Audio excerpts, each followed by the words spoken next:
my dad is an elder for my family, and my family is huge. My tribe is about 60,000 people.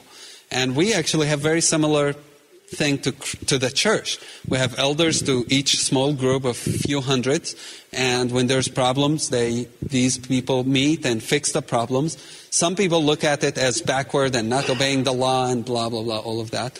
On the other hand, it has a lot of things that's really positive, and it's able to fix many problems in the society that the law is not able to force, just like in church. Yes.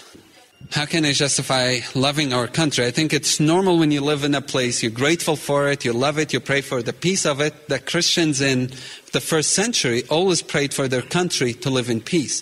It's about, does this love becomes more important than than God and then being a citizen in God's kingdom? That's more important. Yeah, you love your country, you love the people in your country, you want peace for your country, but that's not more important than God. And the moment we make country more important, nationalism more important, the moment we really change the whole perspective on it, and it's idolatry in many ways. That's a long story. I went through, it's a process. So if I went to my parents and told them, hey, I converted to Christianity, I would have been dead 10 years ago, because it just wasn't, I was 18 years old, and to them, it would have been, as I said, my dad's an elder for my family, and this is a shame and honor community in many ways, and this will shame him and wouldn't know how to deal with it. So there would have been a big possibility of dying. I was threatened to be killed for it from my own family.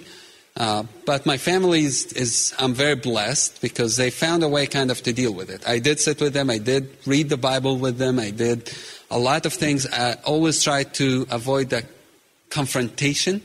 But eventually it came to the point where people would come to my parents and say, we've seen your son inviting people on the street to church. Or your son, they'll come with all these things. And my parents decided to say, okay, we know, but we have to protect him, when they realized I wasn't going to change. So their answer was, it's not true. Or they'll come up with ideas until I get married. And it became very easy. So they tell people, oh, his wife is a Christian. He just goes with her. They're like, no, but he was at church. Yeah, he wouldn't let his wife go to church alone. And they're like, yeah, but he was preaching.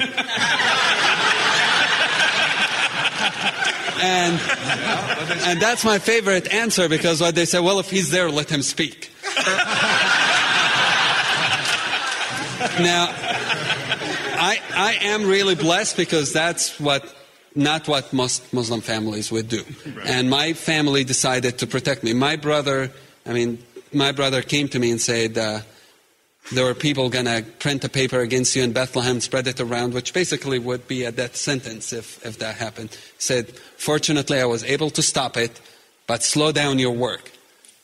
And I'm really blessed for that, because, again, I managed for 10 years to do what I did there, and as open as you can imagine, and still never got hurt. I think it's God, my family being a great support in the behind the scene. I got to read the Bible with some members of my family. A couple of my brothers came to church a few times. It's very slow, but it's happening. Thank you.